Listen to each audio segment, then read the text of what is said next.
Hello everyone, welcome back to the channel. I'm Mad Cat for this another video on Raid Shadow Legends. We have a bunch of stuff going on. We have a surprise, a 10x this weekend. We also have some exciting information about the new Mythic, the hard mode dungeon. So let's first recap here in the news. I just want to mention this because it's still going on today.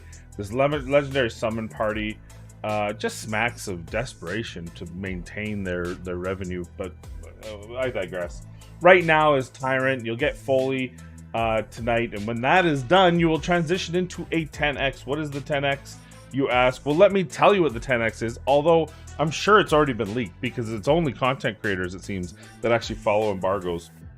I think some moderators and or employees and or whoever the heck it is with inside information decides to leak all this stuff ahead of time. But what you have is a strong support group. And this is a 10x from Ancient, Sacred, and Void Shards to Hanorok, one of my favorite most wanted champions. Behind only a Krizia, Hanorok is basically Doom Priest, but on speed, on crap. Like, she is so good. She's got so many great abilities. I would pull for her. Theodore, also very strong champion. Nekmo Thar, very strong Hydra champion in a lot of top-end Hydra comps. Lady Kimmy, amazing in Doom Tower Arena, normal dungeons. She's just a great overall champion. Golden Reaper, a little bit power crept. But Lady Annabelle, I just did a video on her a couple weeks ago. Very strong. Tagore, sorry, I just did a video yesterday on, and Claude Beastfeeder, another very strong. He's a good. I've seen Claude being used in the clan boss for extend abilities to do some cool little comps. He's very good support champion. So some really good options there. Here, I will say this about all 10x. First of all, the 10x is a lie. It is so minuscule. It is so minute increase, especially with Ancients and Sacreds, that it might as well not exist at all. It's almost reckless that they still do it and they don't do a 20x. Voids are pretty much the same, a little bit better, but every champion they add just lessens the total value of a 10x. But if you are close to pity, why wouldn't you? I think in the order of events, Guaranteed Champion is probably the best because you can open up shards and you know you're going to get a champion, whatever the number is. And then the next would probably be the buy one, get one, the BOGO Champion, right? Because then you're always going to get two champions in the number of shards you have to open. Say it's 220. Say you're just the worst luck, hit right pity, but you know you're going to get two in that 220, which is closer to 2x odds. And hey, you might get it in 50 shards or 40 shards, and then you can stop. And then being close to pity on these, you might as well pull because you're gonna get at least a slightly boosted chance to get one of your favorite champions. So that's my thought. Don't pull this weekend. But if you're close and you need it to Hanorok, or you're close and you need a Lady Kimmy or a Nekmo, go ahead. I wish I could, but I haven't. As you can see, I have no shot. I have 5 voids. I'll probably open them, even though I'm nowhere near pity, just because I don't listen to my own. I don't listen to my own advice. So so we got that. You can. Oh, hey, chained offer. No, thank you. You see here, boosted summon 6 more hours on that Tyrant. Now let's talk about hard dungeons. Hard dungeons, right from the information given to me, hot off the press. So we know 10 levels. It's the same classic dungeons of Dragon's Lair, Ice Golem, Fire Knight's Castle, and Spider's Den. The bosses will be stronger. They'll have better abilities. We'll show you those abilities in a minute. You're going to get more silver for completion. You're going to get more points for events, CVC tournaments at all. So tournaments, events, and CVC. You're going to get more points for completing the hard dungeons. The artifact sets remain the same. There's no changes to the sets themselves, except for that you will have the ability to get mythical artifacts, which are only obtainable versus Hydra. Up until now, this is going to make your base sets back in line. I think my belief is this brings them in line, back in line. Mythical standard sets are now in line with Doom Tower, well, let's call it Forge sets. And the reason why I say that is, look, Perception has added bonus of speed along with the accuracy, right? So that gives it a definitive edge over the accuracy set. But if you get an mythical accuracy set that hits all the stats, you get an extra roll essentially out of it. You're going to have better stats than you're going to have on the perception set, so it's going to potentially balance out. And 6 extra speed or 7 extra speed, because you got a mythical set with an extra speed or an extra accuracy, and you're able to roll it the way you wanted to, that's going to make that a big deal. Now, also keep in mind, you cannot Chaos Ore. At this time, you cannot Chaos Ore mythical sets. So that is actually a negative. Are you better off getting a quad roll, something that you can Chaos Ore into something else in perception, or something like that, or in Lady Phase, what's called lethal? Are you better off there, or are you better off getting the mythical piece of Savage Gear that has that extra roll stat? It's going to be up to you to decide, but at least, if nothing else, it brings the sets more in line. And it says that will come in handy a bit later this year. I don't know if that's trying to say you need these sets because the content we're going to drop later, maybe an Ultra Nightmare Hydra Boss. As I had stated in previous videos, this scares me because the power creep of the game is outpacing stuff here, and if they're trying to say, hey, these mythic sets might come in handy, it's going to mean that some of the expectations for the highest levels of whatever's going to be added later on are going to be much needed. Now let's take a look at the bosses themselves. We do have some snapshots here, and I'm just going to bring them up, and then we'll talk about them, and then we'll see what we thought. So here's Tainted Fyro. This is the one that scares me the most. This is the Fire Knight boss.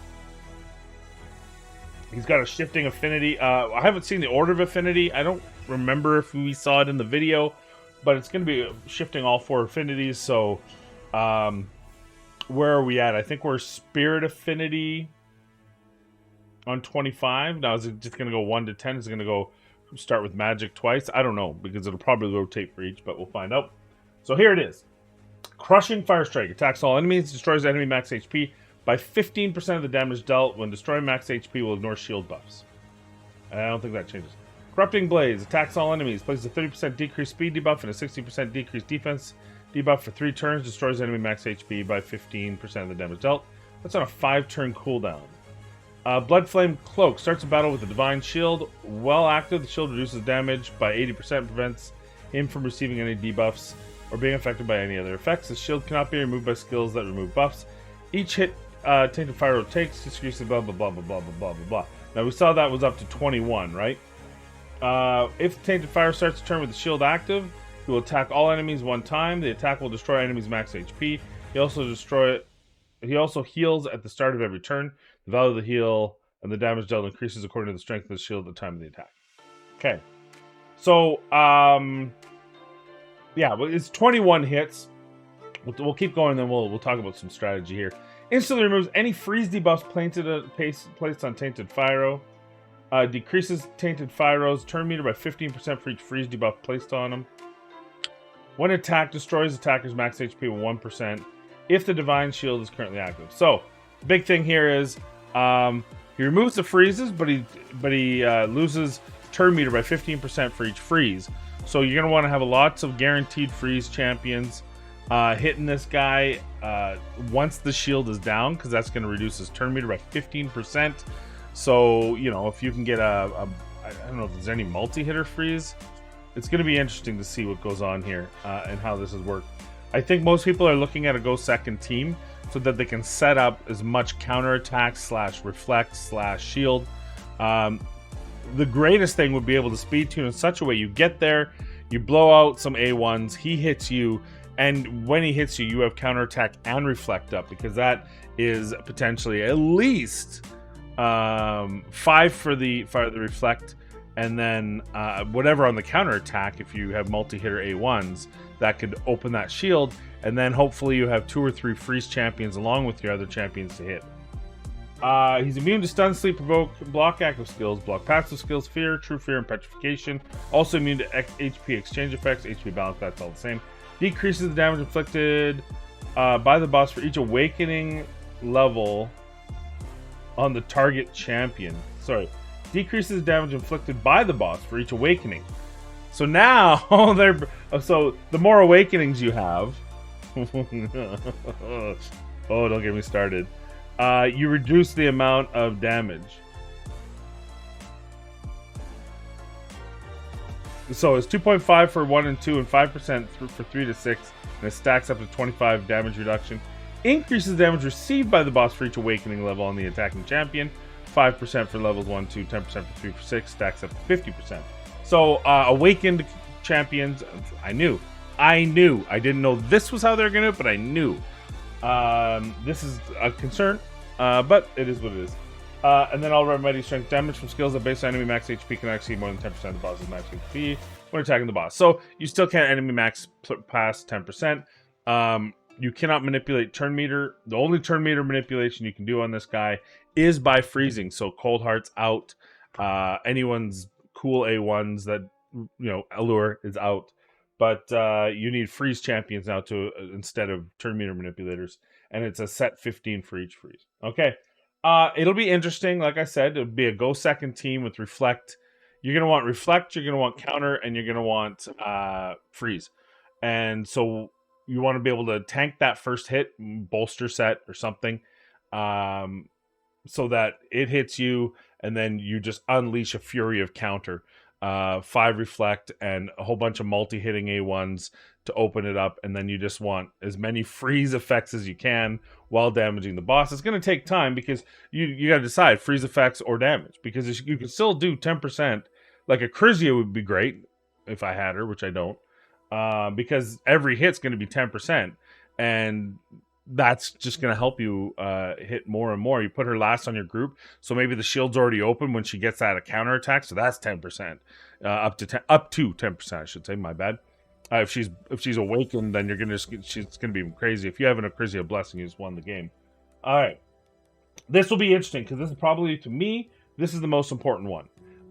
This is the boss that's most important. Now let's go to the second most important, which would be Hellraiser, and this is the dragons. So he goes text on enemies, decrease text, same text on enemies, 4 poison instead of 2, 3 turns, and a weaken. Also places increased attack buff on himself. Interesting. I think he did that already. Fully depletes turn meter of all enemies. Unlocks a secret skill, Toxic Incineration. So that's the same. Attacks all enemies. Attack is pure damage. Places a stun. That's the same. Instantly activates any 5% on the target. The damage received depends on how many turns of poison. So you're going to need debuffers. He's immune to all this stuff as always. Decreases the damage so all the awakening stuff is there again. And the 10%. So the only deal here is that instead of 2 poisons, there's 4. So you have to have a cleanser, and you have to be tuned so that when he puts the poisons on you, you get rid of them. Because if he's gonna activate those with his pass or his secret skill, you're gonna die. Poison bombs are not fun. So I think that's pretty straightforward. I think it doesn't really change how you approach this guy. Probably want some ally protect. I think Chris will be great. And you want to make sure that you've got cleanse, or I don't think did it say it could be it's unresisted. Yeah, so just resist the poisons would also be really good. It doesn't look like it's unresistible. We don't know the stats yet, so we don't know what kind of accuracy he has. Let's go over this one because that's the least favorable. The Spiderling, which is where I used to get all my silver. Attacks all enemies, increased by 15% if the target is under poison debuffs. Has that always been the same? I don't know. Attacks all enemies, decreases turn meter by 30 if target's turn meter depleted at sleep. That's the same. Spawns 6 at the start of the round, 2 each turn. 4 spiderlings at the end of his turn. 10 at any time. He consumes them at the start of each turn. If he consumes them, he doesn't consume them on the following turn. Heals by 3%. Yeah, that seems to be all the same. Immune to heal reduction. Decreased speed, HP burn, as well as turn meter effects. Whenever an HP burn debuff is activated, it heals her. Whenever a spiderling dies, it does damage. So we used to do kill her with HP burn. Now we want to kill spiderlings. So I'm thinking poison bombs are going to be really good here, because though you cannot kill her with a poison bomb, the spiderlings are fair game. So that'll do a lot of damage. I think you'll still have to take one hit by the looks of it. I'll have to see some on the... Because it looks to me like you need the spiderlings to do that super damage. You poison bomb her, and then detonate the bombs with the Zavia, for example. And then she takes a ton of damage, but she's still increasing turn meter, and you can't reduce that turn meter. So will she spawn... I don't think she'll spawn 2 spiderlings. You might want to time it so that you can kill the spiderlings right before she would eat them. Because then she'll spawn like 4 at the end of her turn and eat those. So it's only 4. You're taking less damage yourself. And then rinse, repeat. So it'll be interesting. I think the tuning would be the interesting here. But it doesn't look like it's going to be too difficult. And again, blessings are better. And max HP 10%. And then finally, Tainted. Attacks all enemies. Places decreased attack. That's the same, I believe. Removes all debuffs from Tainted. Did he always have a cleanse? Maybe. Attacks all enemies whenever his HP, that's the same. Puts the freeze. He's immune to poison, but he receives more damage from HP burn. So before, you might want to try to lock out those 2 side minions. Now, you want to fight this a little bit like you fight the Frost Spider, is by the looks of it. You put HP burn on the side, and then you sit back and you just take the damage. Also, I think someone like, what's her name? Sishia be really good. I think she's the only HP burn activator, right? So you want to be able to activate it really quickly and just deal damage. Then he's going to revive his guys, do it again. I think that might be the way to do it. Because the big thing is, whenever an HP burn debuff is activated on him or his minion, destroys minions by 5%. Whenever a smite debuff is activated on Tainted minions, destroys minions by 10%. Destroy max, yeah, that's fine. Immune to all this and all the rest of the same. So I think that's the way, right? You receive 10% more damage from HP burn debuffs. I don't know if that's enough. We'll have to see. I mean, that's an interesting one.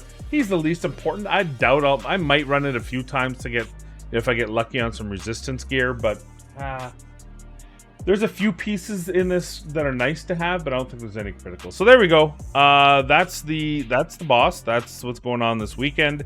You're up to date. I actually got one of these in before the embargo. Praise me. Thank you for watching. Appreciate you. Please be kind, be safe. We'll see you in the next video.